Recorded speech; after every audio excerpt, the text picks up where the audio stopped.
I confess to having had a scary moment. This church has been so wonderful and so embracing and so engaging and so beautiful and so perfect. And we thought, wow, we finally come home. This is it. And then I came back and it looked like a flea market. I thought, I can't believe this. They just taken it away. So I came up and I practiced a little bit from up here, and it didn't feel the same. They were all the chairs and all the stuff. What a wonderful job you did. I think just having cleared this room out, loading everything in, and then taking everything out and putting this room back together again is in and itself one of maybe the eighth miracle in the world. Incredible. I wanted to help, and I noticed my shoulder began to hurt, my leg, a little sciatic nerve pain, you know. As I got closer to my car, it felt a little better, and as I got in and was driving away, I thought, I've had a healing. The other thing I want to say thank you to is Peggy did two things at one time. I couldn't believe this. Yeah, Peggy actually orchestrated this entire thing, and when I walked up to her to talk to her, she talked to me. I thought that was amazing, because if I'd have been Peggy, I'd have said, come over here and I'll kill you. But this is why I asked her something very simple. I said, could you just give me the names of all the people that helped? And she looked at me like I'd fallen out of the sky from another planet and said, excuse me? You're going to have to work that one out on your own. Yeah. And then I looked around, and there were so many people participating. It wasn't like a handful, you know, the 20% that does 80% of the work. It was a lot more than that. And so I want to say thank you. Wonderfully done. And it's not like we don't need the money. And just in case any of you don't know this, we're not subsidized by the government. All the subsidies have run out. We're actually on our own. And when we pay for all of the things we have here, we pay for them out of your good love. So I want to thank you in advance for today's offering. It'll be huge, I know. I just need every now and then to mention money, and I do it earlier so people don't leave. You know, did he say money? Yes, he's asking for money. I didn't come here for that. I'm out of here. Yeah, that's right. Okay, old endings.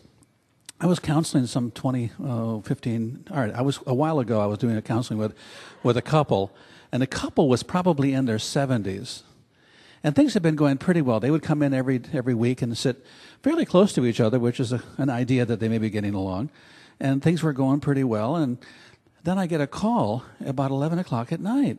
And this is unusual. Most of my clients had been trained not to call me after 11 o'clock unless there was a coroner on the way. You know, leave me alone. And the wife said, I've got to see you in the morning. I'm getting a divorce. I said, getting a divorce? Which made me feel pretty good, because all the good work I did, you know, it ended up divorce, you know.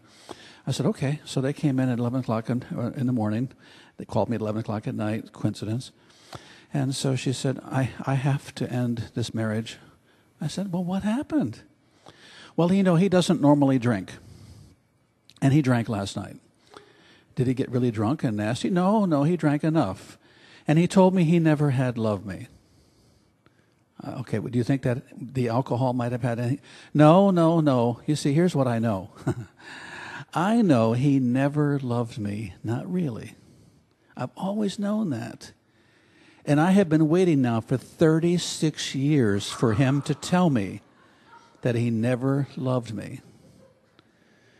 So I turned to him and I said, so tell me what happened. He said, I told her that. I said, why?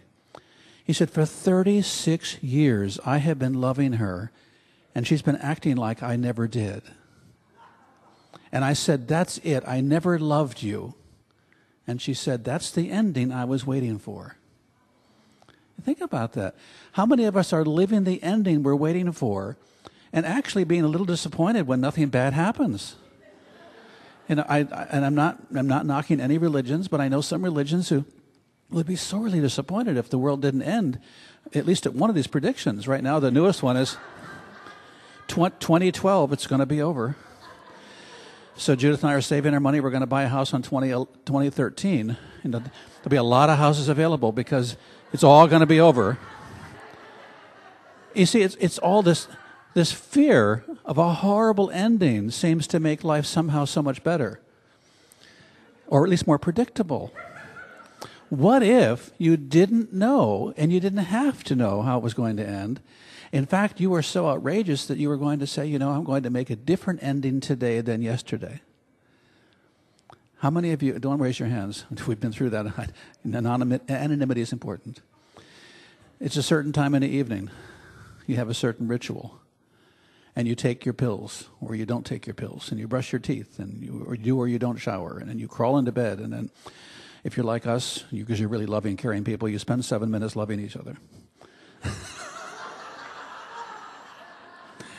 Oh, it can go on for minutes. Yeah. And then you go to sleep. Thank you, I love you too. And that's the ending. What if you say, honey, it's only 9 o'clock. I know I don't want to go to bed yet. Oh, I'm not talking about going to bed yet. How about if we have a different ending to our day? How about if I know where you're all going. I'm not going there. We get out that book of poetry that we were going to read one time remember during the courtship when we were poetic? Yeah. How about if we read to each other? Ooh, that's different. Nothing on HBO tonight? No. Can't we watch a movie we watched before? No. Let's have a different ending to the day we're going to have. So we do that, and then it seems a little funny at first because it's kind of like a date. It's like a courtship. The next morning you wake up and you're having coffee, same morning, same as you always do. And this loving person turns, she says, that was nice last night. Really? We ought to do that again. And I'm thinking to myself, yes, if nothing is on HBO. So it's so hard to break the old patterns of having old endings. And as soon as we do that, something really wonderful happens. You begin to live into your life rather than living the life you've always lived as a recreation process. So what we're trying to do is to have a creation process happen, not a recreation process.